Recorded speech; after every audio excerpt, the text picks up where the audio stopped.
What's up, Ghoulie? I got you in the end. I want to talk to you about a new episode of Mystery Science Theater 3000. It's Season 13, Episode 4, Munchie. And this was an episode that I had been dreading. If you notice, it's been a few months since my last episode review, and it's kind of because I didn't want to revisit this one. This is one of those weak spots I have in film where I really, really, really hate direct-to-video 90s kids films. Particularly Gremlins ripoffs, and a Gremlins ripoff that is like almost 10 years old. Like, it was 10 years or so after Gremlins. Maybe it was made in production sooner, closer to Gremlins, or in between that and Gremlins 2. But, oh my god, this is a Corman film, and of course Corman doing the Gremlins thing, and doing sort of the Beetlejuice thing, or where we have this wisecracking character with supernatural powers, with a very cheap animatronic thing that is supposed to be cute in an ugly way, but it's just ugly. Yeah, so this was a hard revisit for me, but to my delightful surprise, it actually wasn't too bad. Let's see. Let's just go to the opening. GCP's doing a role-playing game with the guys, and it's a lawyer game, and the whole game is just basically reading the rules, which is kind of a revisit of a previous joke they've done before, but it still works here. The invention exchange is a zombie, let's see, treadmill, and from the Mads, and from Jonah, it's Sustain a Band, and let's see, it's basically a kind of recyclable type of thing where you can take your Les Paul is now your More Paul, and I'm gonna give it to the Mads on this one. This is something I think I want to do with future episode reviews, and kind of side on which one had the better one. So I'm going to go with the Mads on this one with the zombie treadmill. Okay, now let's go to the movie. And yeah, it's, like I said, a Gremlins ripoff, made by Roger Corman. Straight up, I hated this movie. I hate this movie. It's definitely a type of film that I just do not like. And it is fun to watch these guys kind of rip into it. And boy, geez, some of my favorite riffs. God, there's like a whole bunch here. Like, this is the music when you call the Barnum and Bailey Circus and get put on hold. Jennifer Love Hewitt, who is like, I don't know, 13 in this movie. The lead character boy, has a crush on her, and let's see, it's Tom who says, I don't just Jennifer like her. Let's see, there's a La La Land joke, which is always fun for some reason. Let's see, there's also, there's this line Munchie has where he can make food disappear, and Tom says, well, that's called eating.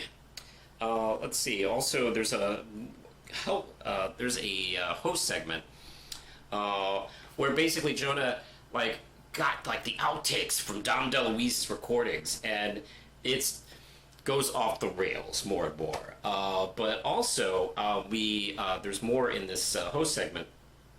We have more of Kinga and Pearl's drama, and essentially Pearl wants to reconnect with Kinga, and Kinga is already done because Pearl really ignored her and treated her like crap all her life, and now she wants in. So yeah, now the roles are reversed. They even do a Cats in the Cradle reference on this, and Growler and Waverly find purpose by becoming robots for the Mads and kind of replacing all the bonehead characters that they lost from the Netflix season. Let's see, they get quite a few riffs on that girl with the accordion. Let's see, they call her a weird gal, and she might be giants. There's this wonderful riff where he talks about this banana he uses and stuff like that. Munchie uses this banana, and then suddenly he doesn't have it, and Jonah goes, oh no, where'd the banana go?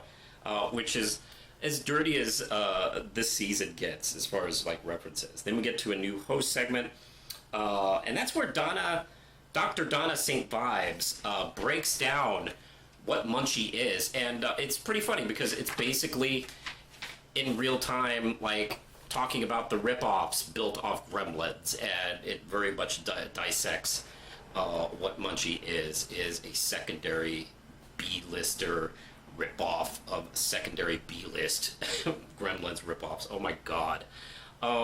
Then also, let's see, there is, there's this moment where we realize that Munchie can sound like anything, and Tom says he chooses to sound like Dom DeLuise. Also, there's this moment where Lonnie Anderson has to pay for dinner, and she picks up, off camera, off money, and hands it to the waiter, and it sounds so crumply and stuff like that. Like Jonah says, "Why is she paying in crumply? Why is she paying in crunchy leaves?" So anyway, God, this movie is just. This movie is a challenge because I remember Bill Corbett said they don't like to riff bad comedies too much because there's only so many ways they can say this isn't funny. But I think they do a pretty good job, and I think they have a bit to work with the fact that we have like Dom DeLuise, Lonnie Anderson, and there's a few Burt Reynolds jokes because Burt has connections with both Lonnie and Don, and it almost feels weird that he's not in this movie. Let's see, and then of course there's Jennifer Love Hewitt, and God, there's so many tropes of early 90s kids films, and of course the tropes of Gremlins ripoffs. Good God, this is a painful movie.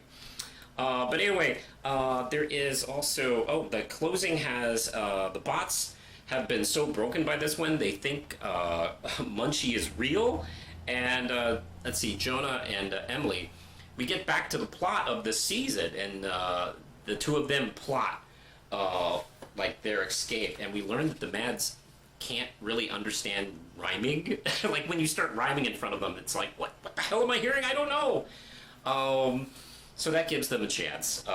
So anyway, the stinger is the kid says, gotta be Munchie. It's like, God, that's just...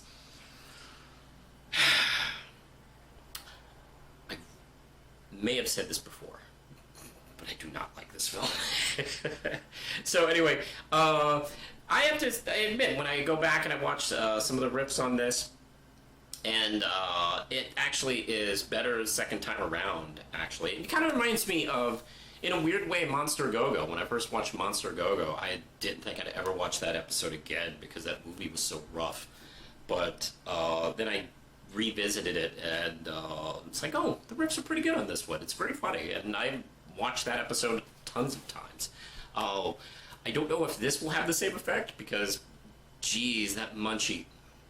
I mean, Roger Corbett, I gotta tell you, this film is awful, and I hate it, and I got something for you to munch, if you know what I mean. So, yeah, this was a pretty good episode. I'm gonna give it 4 out of 5 Ram Chips.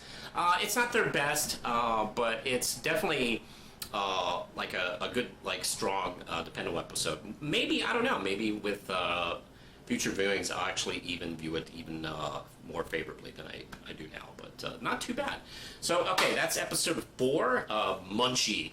And what do you, the viewers at home, think? The episodes from this season are now currently playing on Tubi, so you can watch these. It's no longer available exclusively on the Gizmonic streaming service, so now you can actually watch these episodes anytime you like. So go to Tubi and check it out.